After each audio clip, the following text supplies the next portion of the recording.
writing was always something I liked, and then it was like I kind of would like to work in the media because sometimes I think the media gets a bad rap. I guess I want to be a journalist because I like telling stories. Why? Just to like report the truth and like give journalists like a better name. Maybe I'm not a good person to ask. I don't want to be a journalist. I'm a public relations major, so I actually am the ad director for my paper. I really like photography, so I'm in journalism because of photography. I just kind of like people's stories and putting them together into like a structured way where you can share them with other people is really interesting to me.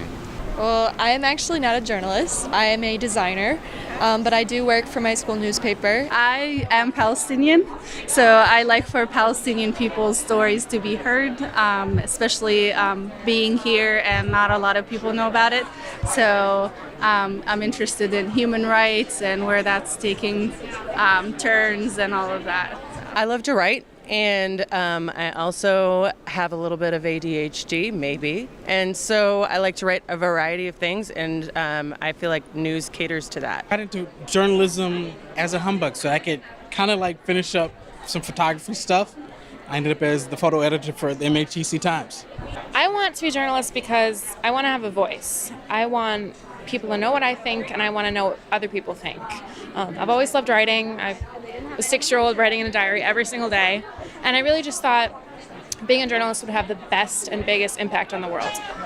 I guess I just like that it's a career where you get to be curious. I've always wanted to be a journalist like my entire life, and the reason why is writing. My life has always revolved around writing. It's something I've always been interested in. I've kept a journal since I was like 4 years old, whatever I could write. When I become a journalist, I want to kind of be the voice for my generation. So I was born and raised in Caracas, Venezuela, and as I was growing up, Chavez was taking over all the media outlets in the country, and there's this heroism to journalists uncovering the truth, much like Watergate, and it's time, right? So it really inspired me, and then I've discovered so many new things, like being part of my school newspaper that journalists can do. So it's for the public service that we do.